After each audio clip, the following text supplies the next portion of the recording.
Hey guys, welcome back. Um, Sorry I got a little long-winded on the first taping, but I wanted to make sure that I covered all the bases on this particular atomizer. If you hear something gurgling in the background, it's because I'm making a pot of coffee, so forgive me. But maybe it'll sound soothing and make you feel like going to make a pot yourself. Who knows? Anyway, this particular video might be just as long, and I might have to break this one up into two parts because not only am I going to be rebuilding this thing, but I'm going to be explaining it and letting you know some of the different problems that I found with mine when they came in, and just give you overall stuff to look at and look for when you get yours in. Anyway, I'm gonna disassemble this. Like I said, I never take off my drip tip, but I'm gonna totally disassemble this thing so you can actually see all of the parts. My little Delrin O-ring there came off. That's one of the reasons I never take mine off, because I want to keep my O-rings intact, and really there's no reason for it once you get it built correctly. So there's the drip tip, then you got your top cap here, and you can see the threads for your drip tip, and you have another little Delrin type O-ring here that seals off the tank, and then you have another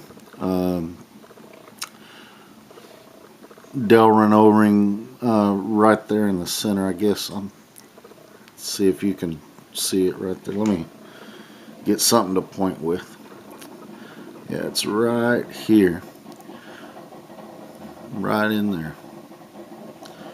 Okay, put this down, and then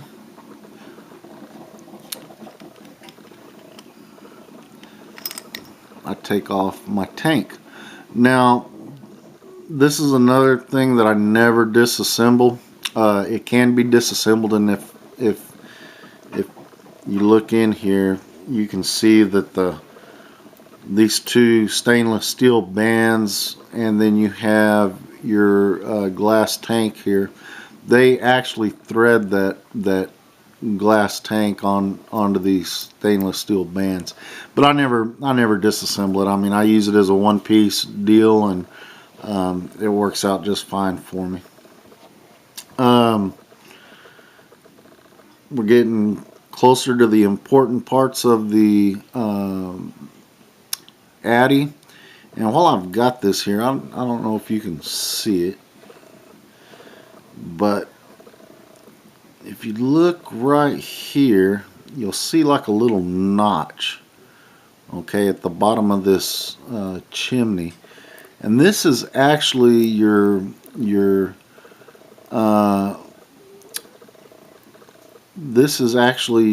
little ports where your liquid is sucked up into here to get to your coils. Your coil and your wick is here underneath this cover. If you look right here, there's a hole. Okay, let me see if I can. Yeah, there you go. See the hole right there? Now, if you're utilizing your fill port, when you take this screw out and you got your tank upside down and you start putting liquid in, the liquid goes in here out of your squeeze bottle, and it comes out that hole into your tank. And I mean, it's personal preference. I mean, you're gonna have to see what works best for you. I prefer the top fill method, but you might prefer using your little fill port, and if so, that's just the hole where your liquid comes out. So this chimney actually unscrews and comes off, and then the base of the chimney also unscrews and comes off. And normally what you would see here is your coil and your wick right here. Okay, this particular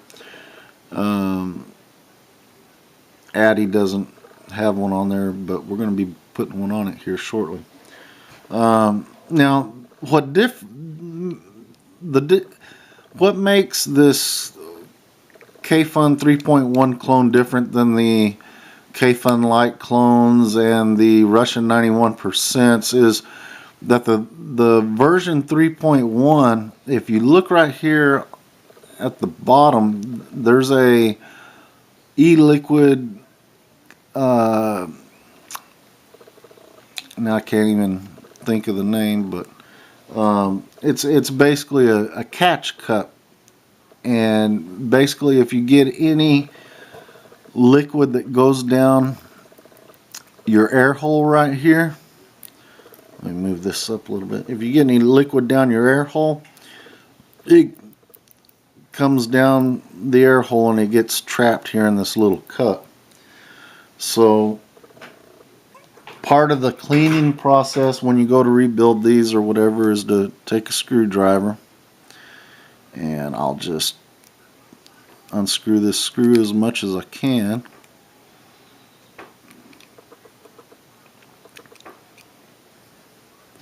And then once you get to a certain point, you should be able to just take it and unscrew your catch cup. Okay?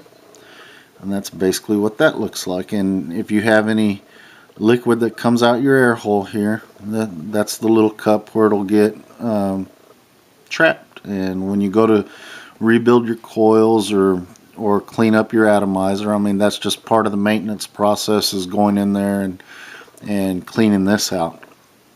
Now, here comes the important stuff. This is my fourth Kayfun 3.1 clone that I have gotten in recently. And to be honest with you, I really, like I said, this is my favorite atomizer right now. Until they come out with something better than this, I don't think I'll ever use anything else. But I need to tell you some of the problems that I've found with these. Now, this particular one, when it came in, one of the issues I had with the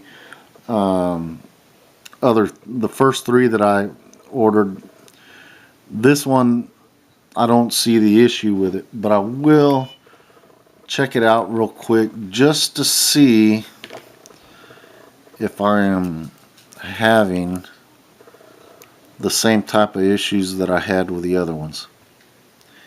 And right now I have my multimeter set for continuity. If I touch the leads together, I don't know if you can hear that, but my multimeter beeps if there's continuity.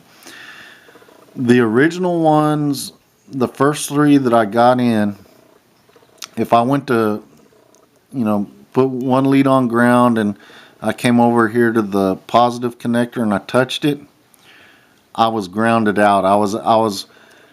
I'd already pulled off the coil, because I always build new coils on my Addies when I get them in, but basically I was grounded out internally. So that wasn't my fault. That was how the Addies were put together at the factory. Now, right off the bat, I knew I was already grounded out, but it was more of a visual thing. And you'll see when we build this thing that there's certain things you need to look at when you're building it. But I'm going to go ahead and take this apart real quick. Okay. When I first got the first three in, if you can see here, and hopefully it'll focus for us. I'll try and, there we go. You have a negative post that's permanently connected to this base, and then you have the positive post, okay?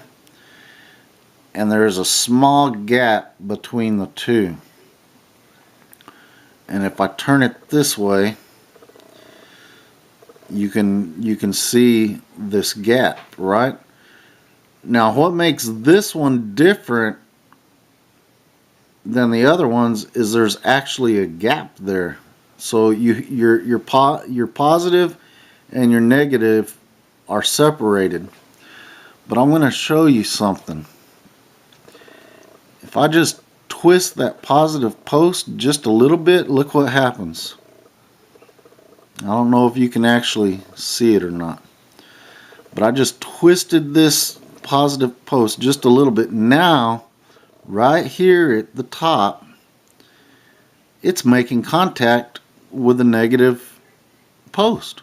So that right there is a direct short. Okay? And if I just twist it a little bit to the right, now it's separated. Okay, now we don't, let me try and get that situated. Now we don't have the direct short, but I'm going to twist it a little bit, and I'm going to bring it up. See that? That's a direct short. Okay?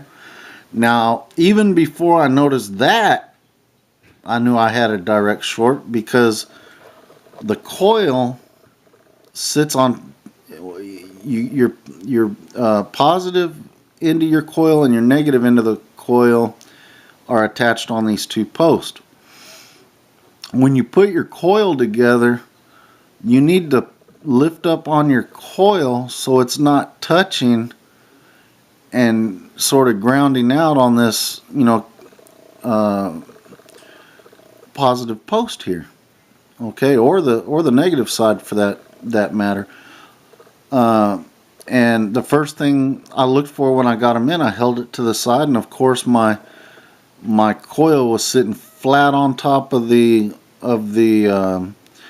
post, so I knew that was a bad thing right off the bat. So like I said, I took the coil off. I loosened up these screws and I took the coil off, and that's when I noticed that the positive post was twisted in such a manner that it was also going a direct short. So I twisted it a little bit and I built my new coil and stuck on there, and it didn't work. I put it on my mod, tried firing it off, and I was dumbstruck. I was like, well, I fixed the coil and I took care of that direct short. So then what I did is I got my meter, and of course the cap was on at the time, and I came over here and I held it to ground and touched the center post here, and doggone it, I had a direct short internal on this thing. So I had to take it all the way apart.